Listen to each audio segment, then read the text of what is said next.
Hola, ¿qué tal, querido público? Espero se encuentren de maravilla. Bienvenidos a este nuevo espacio que hoy estamos destinando para todos ustedes. Hoy vamos a hablar de esta parte. Se preguntarán, bueno, ¿qué es el elefante invisible? El elefante invisible es un tema generalmente de debate que vamos a analizar a profundidad entre ustedes y yo en este espacio. Espero sea de su agrado y bueno, comencemos. Este presente o este pequeño video que hoy les traemos habla de esta cuestión, de este elefante que decíamos que muchas veces se encuentra dentro del aula. Así es como ustedes lo están oyendo, se encuentra dentro del aula de clases, ¿no? Entonces, hoy les voy a hablar de lo que es el elefante invisible. Bueno, principalmente y en esta parte del elefante invisible, nosotros entramos en esta cuestión de preguntarnos a lo mejor en cierto momento, ¿qué es el elefante invisible? El elefante invisible es una parte o es un trabajo que viene de forma general, que viene en esta complejidad muchas veces y que a lo mejor en cierto momento también todos tenemos a ciencia cierta en la evaluación como forma de conocimiento. ¿Por qué lo digo así? Principalmente, y comienzo con esta parte, ya que bueno, en un reciente libro en el que realizamos, por ejemplo, una completa e interesante revisión de las políticas educativas desarrolladas en América Latina durante la última década y media, más o menos, se destacan que los exámenes y las calificaciones son el esqueleto del sistema educativo. ¿A qué me refiero con esta parte? Principalmente se van a describir como un elefante invisible, un elefante que hace alusión a la vez a la importancia que tiene la poca atención que se les presta en esta cuestión. Axel Rivas nos habla de esta cuestión en 2015 y él nos dice que tomamos esta expresión como título principalmente para esta parte de la evaluación. Él dedica esta cuestión a analizar las políticas de evaluación de los estudiantes y nos hace una pregunta y esta parte de pregunta se las comparto con ustedes. ¿Qué ocurre en la región con los sistemas de promoción de los alumnos y las pruebas, los reglamentos y los requisitos para aprobar los cursos desde el comienzo del nuevo ciclo? ¿Qué es lo que está ocurriendo principalmente aquí en América Latina? ¿Tendremos alguna deficiencia? ¿Tendremos algún problema? Esta cuestión aquí, y podemos llegar inclusive hasta una conclusión, es que este tema ha recibido escasa atención y casi, obviamente, no ha sido estudiado, a pesar de su importancia crucial en la determinación de los aprendizajes y de la experiencia educativa de niños y de jóvenes en esta parte. ¿Por qué se los digo así? ¿Y por qué es el elefante invisible que nos habla también Axel Rivas? El esqueleto del sistema educativo es un elefante invisible. Pocos estudios de política educativa hablan de los regímenes académicos de la educación primaria y secundaria.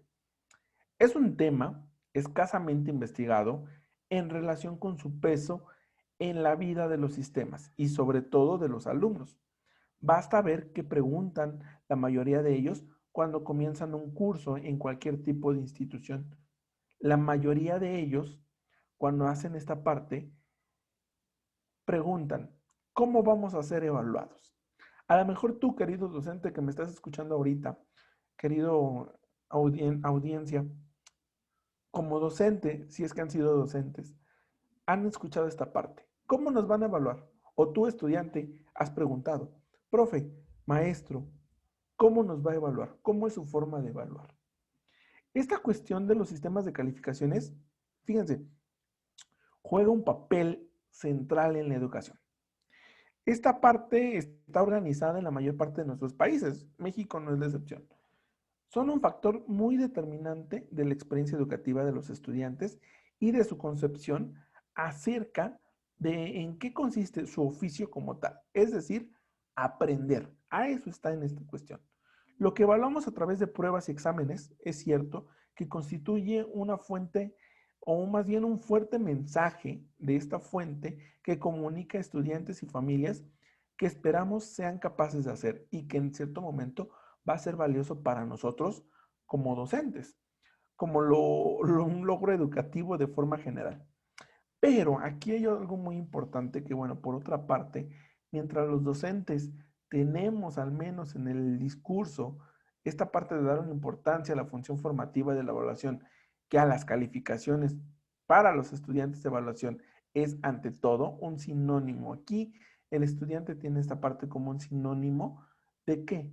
De calificación o notas que van a ir constituidos en una pieza clave de los sistemas educativos que determinan fuertemente toda la experiencia escolar, a pesar de que, bueno, según aquí, en esta cuestión, se puede constituir una remora del modelo escolar propio de una sociedad industrial. A este punto, y a lo mejor vamos llegando en esta parte, muchas veces hemos analizado esta cuestión de que venimos, o la educación, las escuelas, es una sociedad industrial, ¿no? Algo que prepara un capital humano de cierta forma, de cierta generalidad. Fíjense, un estudio en 2015 a una de las principales instituciones en esta cuestión de carácter educativo hace una contradicción que se han puesto de manifiesto en las políticas educativas en los últimos 15 años. Esta parte derivada de la tensión entre garantizar aprendizajes comunes a todos y atender la diversidad de los estudiantes de un modo que les permita avanzar en sus trayectorias educativas.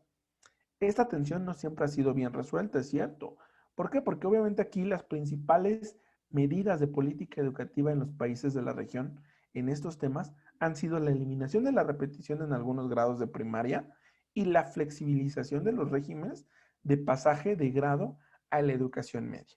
Aquí tenemos esta situación, ¿no? Hace tiempo, por ejemplo, recordábamos, ¿no? Con este bendito acuerdo 696 que existía antes, donde el alumno era promovido por condiciones, ¿no? Y nos decían, es que no puedes reprobar a un alumno. ¿Cuántos a lo mejor hemos visto? Es que sí, el alumno tiene que reprobar para reafirmar el aprendizaje.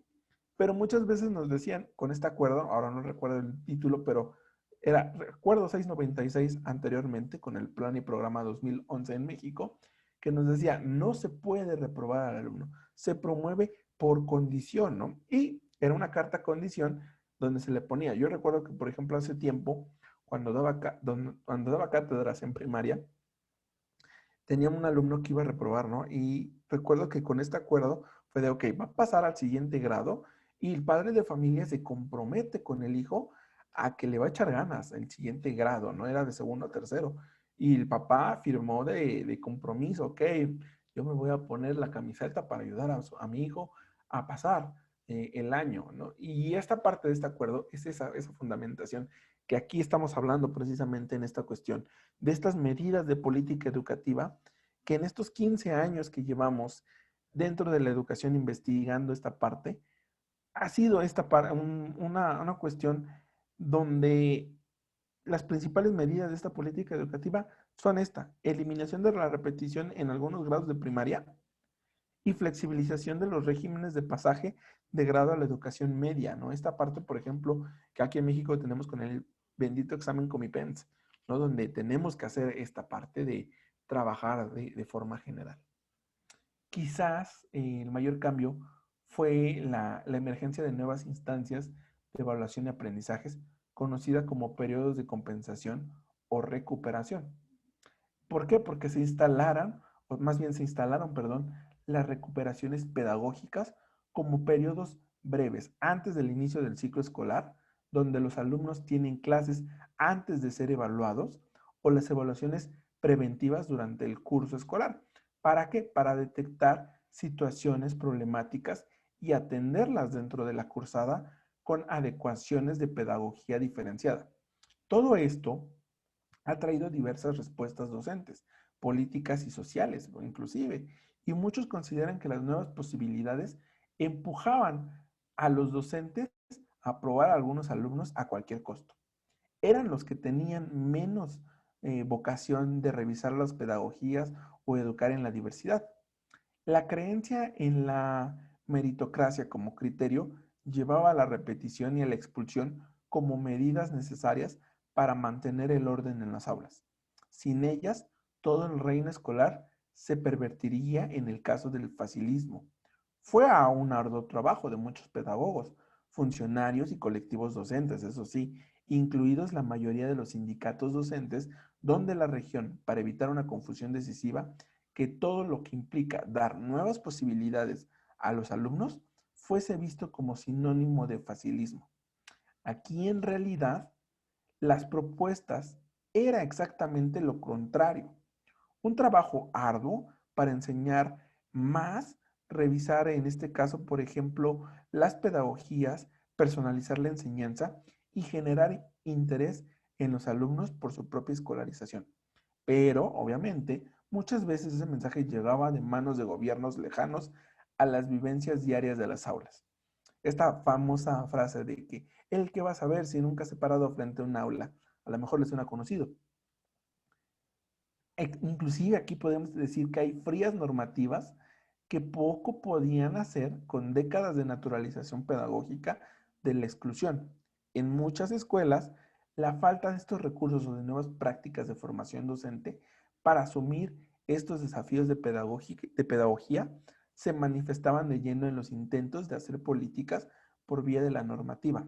Inclusive en muchos casos, esto puede generar o generó más bien una frustración y una resistencia en uno de los capítulos que van a ser claves de las brechas entre las políticas y las prácticas pedagógicas. ¿A qué nos referimos con esto? ¿Y a qué me estoy refiriendo con esta parte? Si nosotros lo vemos desde nuestra perspectiva, este análisis que hablamos ahorita, pecamos de cierto. Y es que hay un exceso aquí, un cierto exceso de optimismo, ¿no? En primer lugar, porque en cierto modo estoy planteando o estamos planteando que la tensión ha sido resuelta cuando en general continúa instalada. De la misma manera que con o sin razón persisten las resistencias a la flexibilización de los regímenes académicos. En segundo lugar, porque entendemos que la revisión de las pedagogías, tal vez o más bien de las didácticas, la personalización de la enseñanza y la generación de interés en los alumnos por su propia escolarización son aún tareas pendientes que tenemos.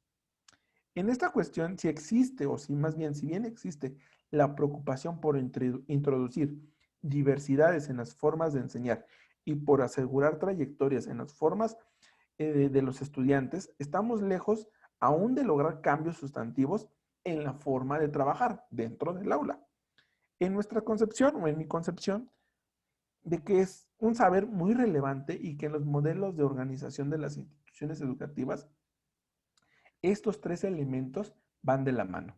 La concepción de qué merece la pena ser aprendido y cómo, las formas de evaluar a los estudiantes y sus aprendizajes, inclusive los modos de organizar la institución escolar en lo relativo a la estructuración de los tiempos cotidianos, los espacios físicos, las formas de agrupar a los estudiantes, los periódicos anuales de los cursos, las relaciones entre estudiantes y docentes y los momentos en los que se determina si un estudiante ha logrado o no ciertos aprendizajes esperados, así como por ejemplo la propia definición de aprendizaje esperado y su consecuencia inmediata, que es la aprobación o reprobación del curso.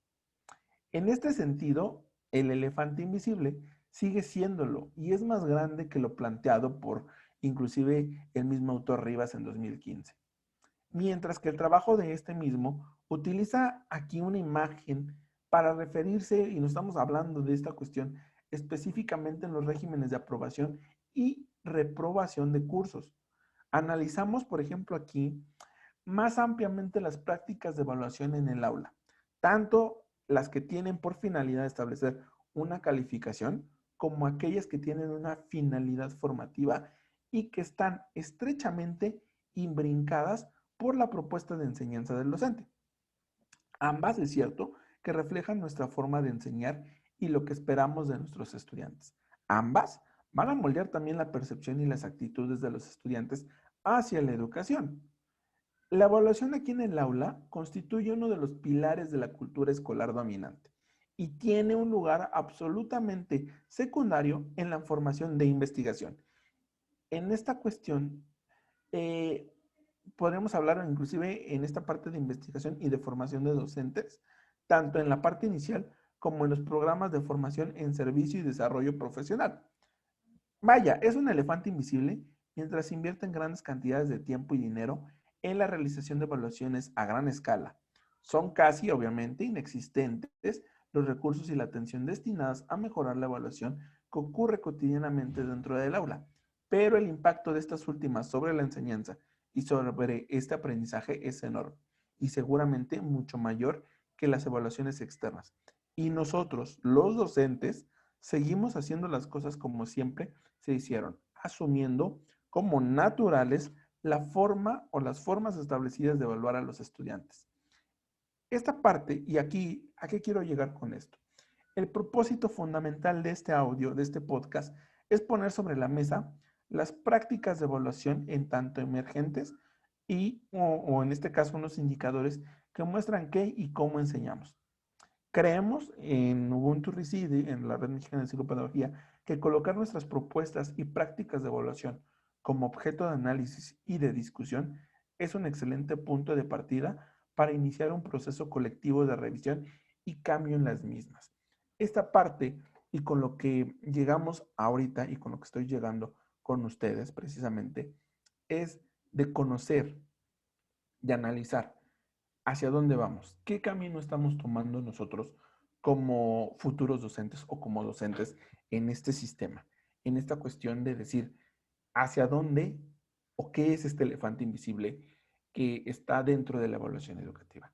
Esta parte de aprobar y reprobar a lo mejor en algunos casos, que inclusive a lo mejor es un tabú y que siempre hemos tenido sobre esta mesa, ¿no? De decir, ¿qué va a pasar con la calidad educativa? América Latina está enfrentando un proceso muy fuerte en evaluación, en educación más. Y con esta pandemia ni se diga.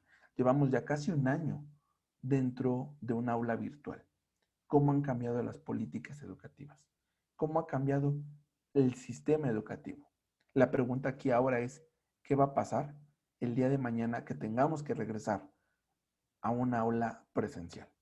¿Cómo va a ser esta parte de evaluación? ¿Qué va a estar dentro de este elefante invisible? ¿Y qué es lo que se va a ir de este elefante invisible?